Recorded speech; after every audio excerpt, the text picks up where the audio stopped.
What's up guys, welcome to Tech Predator.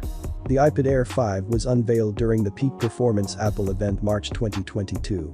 The new slate looks virtually identical to its predecessor, the iPad Air 4, 2020, and shares many of its features.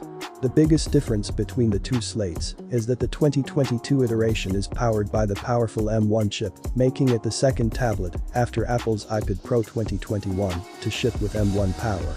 But is that enough of a game changer? In this piece, we'll go over the differences between the iPad Air 5 and the iPad Air 4. Do you need to upgrade to the new one, or is the 2020 Air still capable of holding its own? Watch this video till the end to find out. The iPad Air 5 goes on sale on March 18th, with pre-orders going live on March 11th. The Wi-Fi model has a starting price of $599, while the Wi-Fi Plus cellular model costs $749. It comes in configurations packing 64 GB and 256 GB of storage. Available finishes include space gray, starlight, pink, purple and blue.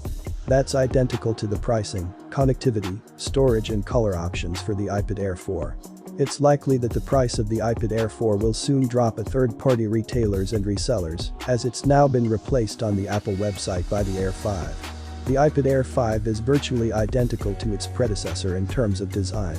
If you set them side by side, it'd be hard to tell them apart.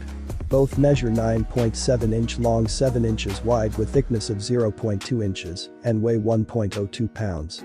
They also have 10.9 inch screens and USB-C connectivity.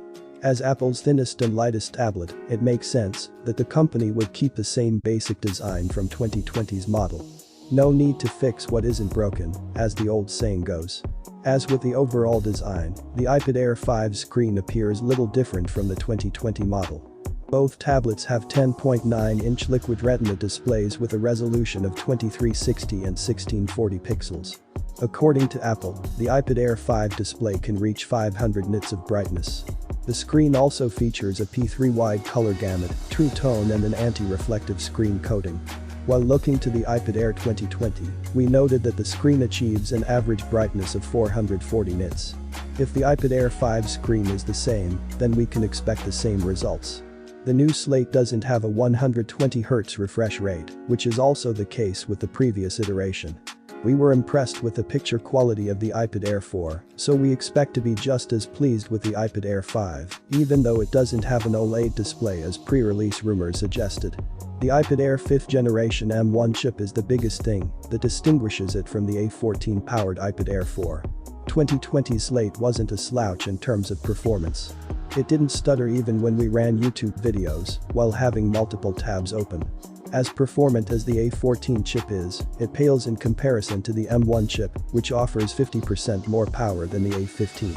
The M1 offers an 8-core CPU, 7-core GPU and 8 GB of RAM in its lowest configuration, compared to the A15 Bionic 6-core CPU and 5-core GPU. Not to mention the fact it's designed to be energy efficient and should offer a noticeable boost in battery life. Plus, the M1 chip's neural engine should help improve the quality of images and video captured by the iPad Air 5 camera thanks to its image processing tech.